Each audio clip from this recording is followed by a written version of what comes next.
Olá, eu sou Ludmila Machado Ferreira e você está assistindo a mais um Deu Brecha Já Era.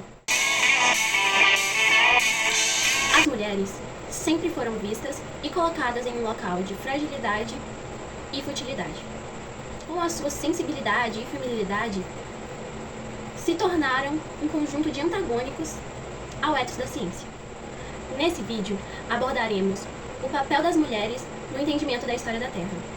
E para isso, eu trouxe 7 mulheres que marcaram a história da Terra e as geociências. A primeira é Martine Berthelot. A Martine era francesa e baronesa de Beausoleil. Era denominada como mineira, o que hoje em dia poderíamos dizer que é equivalente à engenheira de Minas, sendo considerada a pioneira e a primeira mineralogista que possui registros. Martine viajou extensivamente pela Europa em busca de depósitos minerais. Casada com o também mineiro, engenheiro de Minas, Jean du Châtelet. Visitaram e estudaram minas na França, Hungria, Alemanha e na América do Sul, atualmente onde se encontra a Bolívia. Martine possuía conhecimentos em alquimia, química, metalúrgica, geometria, hidráulica e em outras ciências. Em suas pesquisas e nos seus livros publicados, Martine indicava a presença de prata, ouro, metais e entre outros minerais, encontrados nas suas viagens e excursões em busca de minérios. Martine possui 2 trabalhos publicados. Um foi publicado em 1632 e foi direcionado ao rei, onde ela relatava as minas que tinha encontrado e o que tinha encontrado na França, como se fosse um relatório de campo. E, nesse mesmo trabalho, reivindicava um reembolso pelos seus gastos durante todo o trabalho. No seu segundo trabalho publicado, Martine direcionou ao cardeal, onde novamente ela ressaltava as 150 jazidas encontradas na França e relatava novamente os seus métodos de estudo e exploração. Porém, Martine vivia em uma era renascentista, onde a magia e a ciência eram interligadas. Após a publicação e direcionamento dessa publicação ao cardeal, Martine foi presa, juntamente com seu marido e seus filhos, por suspeita de práticas de bruxaria e astrologia, no ano de 1642. Marianne nasceu em 1799 e faleceu em 1842. Marianne nasceu na Inglaterra e era proveniente de uma família muito pobre. Marianne vivia em Lambertches. Hoje, essa cidade é conhecida como a Crosta do Jurássico, por obter os maiores registros fósseis da era dos dinossauros. Mary começou a caçar os fósseis junto com seu pai, que era um caçador profissional de fósseis. Esse hobby, ele estava muito em alta na era vitoriana. Por conta disso, existiam muitos caçadores, e o pai dela era um deles. Ele ensinou ela como coletar, limpar e vender os fósseis. E foi assim que Mary se apaixonou pelos fósseis. Aos 12 anos, Mary passou meses escavando um esqueleto de 5,2 centímetros. Os cientistas da época acreditavam se tratar de um crocodilo, enquanto os leigos da região imaginaram que ela havia encontrado um monstro, que vivera ali, antigamente. Mas Mary havia encontrado um ictiosauro, que significa lagarto-peixe, agora sendo reconhecido como uma espécie marinha que foi extinta, pouco antes dos dinossauros. Sua descoberta ocorreu quase 50 anos antes da publicação da Origem das Espécies, de Charles Darwin. Já em 1823, Mary descobriu um fóssil de Plesiosauro, que significa quase um réptil. O espécime era novo e estranho, fazendo assim com que se espalhasse o rumor que o fóssil era falso, onde até o dominado pai da paleontologia na época, George Cuvier, contestou a descoberta. Uma reunião especial foi marcada na Sociedade de Geologia em Londres, embora Mary não tenha sido convidada, já que mulheres não eram permitidas na Sociedade de Geologia. Após um longo debate, Cuvier admitiu o seu erro. Mary também descobriu o primeiro pterossauro fora da Alemanha. Mary, por ser proveniente de uma família muito pobre e por ser mulher, não possuía recursos econômicos para manter os seus estudos. Mas, por conta de suas vendas de fósseis e conhecimento, ela mantinha contato através de cartas e visitas com geólogos de diversos países, que a consultavam para saber sua opinião. Apesar de não ter recursos, Mary continuava seus estudos. Enquanto ela estudava um de seus fósseis, ela descobriu pedras de bezoar dentro deles, que posteriormente seriam os coprólitos. Ao analisar os coprólitos, ela descobriria pequenos esqueletos nele, assim criando um método para identificar e classificar os animais que seriam herbívoros ou carnívoros, ajudaram a evidenciar as teorias de extinção e evolução que surgiram posteriormente. Por conta de suas condições financeiras e por ser uma mulher, Mary foi apagada da história, tendo suas descobertas publicadas por outros sem receber os seus devidos créditos. Falecendo aos 47 anos, hoje sua casa se tornou um museu, e a maioria de suas descobertas estão expostas nesse museu, o Museu de História Natural de Londres, e também na Crosta Jurássico, que foi transformado em Patrimônio Nacional pela Unesco. Florence era estadunidense e foi muito incentivada pelos seus pais a estudar, principalmente por sua mãe. Ela ingressou na Universidade de Wisconsin após o seu pai se tornar diretor da universidade. Por ser um grande entusiasta do direito das mulheres, ele fez com que a universidade permitisse o ingresso de mulheres a partir de 1872.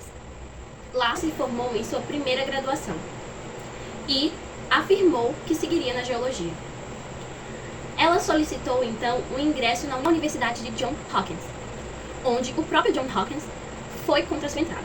Mas, com o apoio de professores e grande insistência, foi permitida de assistir às aulas atrás de um biombo, para que não distraísse os seus colegas homens.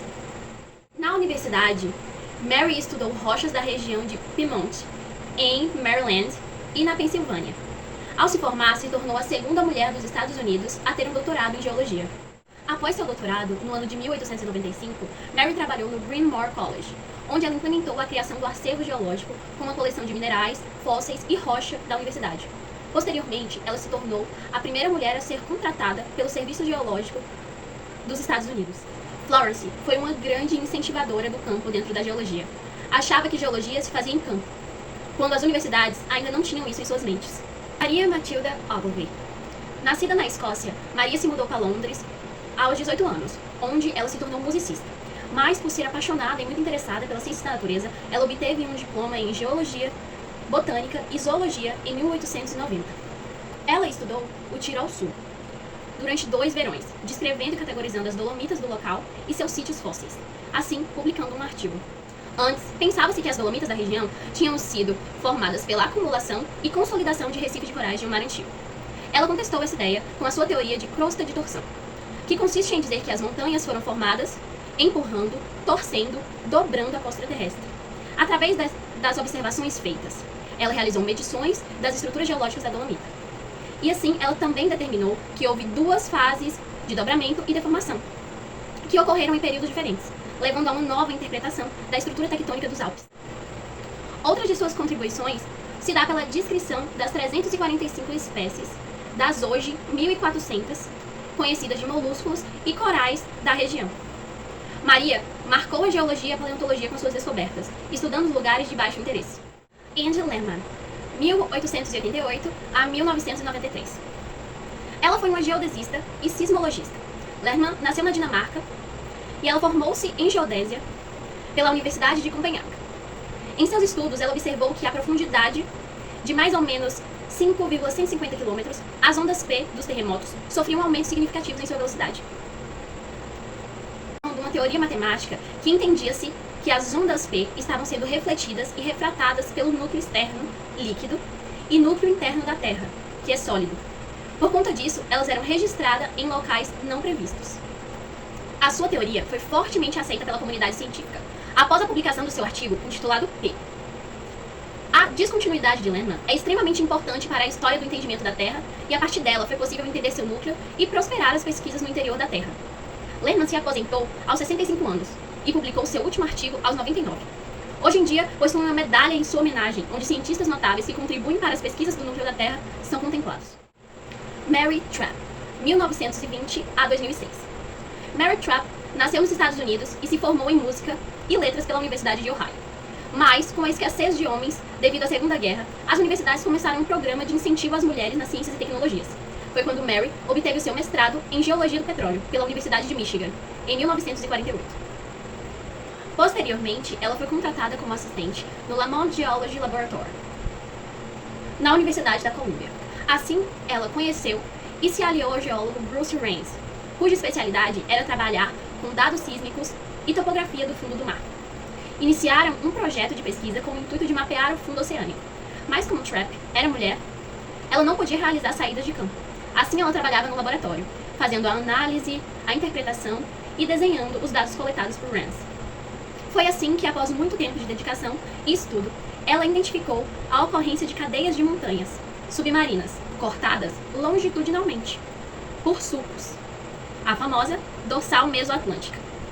A teoria da dorsal envolvia o conceito de que os continentes se movimentavam sobre a superfície da Terra. Posteriormente, a descoberta da dupla serviu de alicerce para a solidificação da teoria das tectônicas de placas. Faleceu aos 86 anos, mas foi reconhecida ainda com vida pelos seus feitos, recebendo um prêmio em 2001. Katsuko Tsuruhashi nasceu em 1920, na China, e se formou em Química pela Imperial Woman College of Science, em 1943. Logo em seguida, ela trabalhou no Instituto de Pesquisa Meteorológica até concluir seu doutorado em Química na Universidade de Tóquio em 1957. No seu doutorado, ela fez um estudo onde descobriu uma nova maneira de medir a quantidade de carbono no oceano. Ela descobriu que o Oceano Pacífico libera mais dióxido de carbono do que absorve. Ela estudou não só a chuva, mas os oceanos, especificamente os níveis de dióxido de carbono na água do mar. Ela desenvolveu o primeiro método para medir o CO2. Durante a Segunda Guerra, foi convidada para liderar um projeto de pesquisa sobre os efeitos de longo prazo dos testes nucleares no Oceano Pacífico. Após o bombardeamento, iniciou-se um período de testes nucleares em grande escala. Foi quando ela começou a estudar esses testes e os efeitos que as matérias lançadas causavam na atmosfera, descobrindo materiais extremamente nocivos, chamados de precipitação radioativa. Ela desenvolveu uma nova técnica sensível e suficiente para medir a quantidade desses isótopos na poeira, na água da chuva e nos oceanos após esses testes. Essas medições dependem da distância e do tempo desde a última explosão nuclear.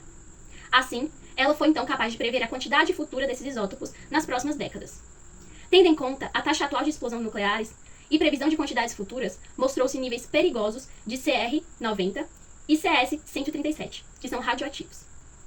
Com esses resultados, a doutora conseguiu mostrar o quão perigoso eram esses testes nucleares, mesmo para cidades a milhares de quilômetros de distância dos locais de testes. E assim, ela conseguiu incentivar a proibição desses testes. Uns exemplos de mulheres que marcaram a história do entendimento do planeta Terra, que marcaram a geociência. Essas mulheres são um exemplo a ser seguido. Seus estudos e sua dedicação levaram a gente a grandes descobertas e grandes mudanças no mundo das ciências. E deixo aqui o meu agradecimento a todo mundo que assistiu o vídeo até aqui. Se inscreva aqui no canal, deixe um comentário, curta o vídeo e compartilhe. Um beijo e até a próxima!